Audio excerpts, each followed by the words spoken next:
voit tout le temps, dans chaque enquête publique, dans chaque projet, on voit le temps qui est mis pour sortir ces projets.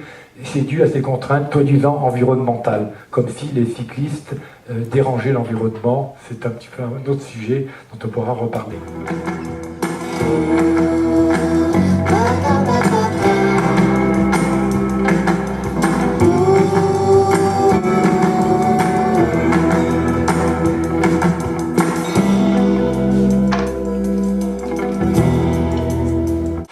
La région Rhône-Alpes a quand même un rôle non négligeable dans cette réalisation. Alors Claude Comet, vice-président, j'ai envie de vous demander déjà, pour vous finalement, pourquoi la région Rhône-Alpes, qui n'a pas de mémoire la compétence en matière de voirie, s'intéresse à la, et ça fait plus que s'intéresser à la Via Rhôna. Quel est un petit peu l'enjeu pour les territoires? Aujourd'hui, il faut monter une marche de plus. Donc la région Rhône-Alpes a été partie prenante il y a déjà plusieurs années, et particulièrement dans le cadre du plan Rhône, qui est l'aménagement du Rhône le long des berges, qui répondait d'abord à des problématiques d'inondation, d'environnement, mais sur la composante déplacement à vélo, tourisme, est devenu absolument majeur. Très plaisir d'être là, parce qu'à l'époque, c'était en 98, je me souviens très bien, avec l'ami Pierre Lortet, avec Philippe Vachette, on était sur les toutes premières études de Via Rhôna, c'était il y a exactement 15 ans, c'était en octobre 98, et ça fait vraiment plaisir de voir comment le tourisme à vélo s'est développé en France en 15 ans. C'est absolument extraordinaire. Alors c'est vrai que la complexité du montage de ce effectivement, là, le département de la Savoie, le Conseil général, doit relever le défi de la Via Rhôna.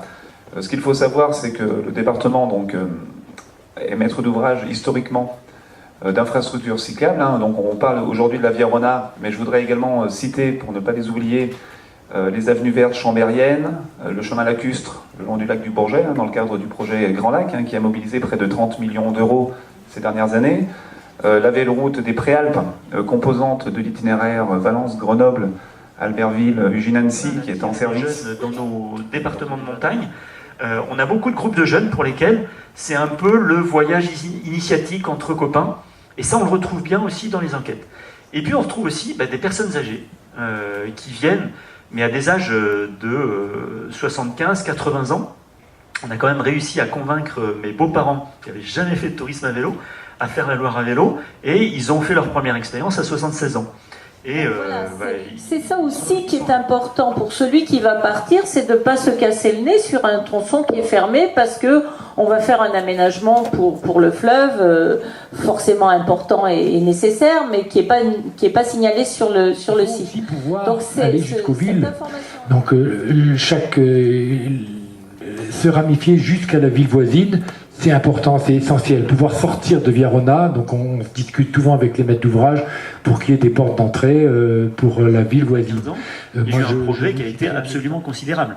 Alors, par contre, sur les grandes lignes TGV et sur les lignes intercités, là, il faut réserver, ça a un coût, mais ça permet d'être sûr d'avoir une place dans le train pour son vélo. On peut apparemment sur le site Via Rhôna et peut-être aussi sur les applications du Conseil général signaler en temps réel les dysfonctionnements qui existent, qui permettent d'associer les usagers à cet itinéraire.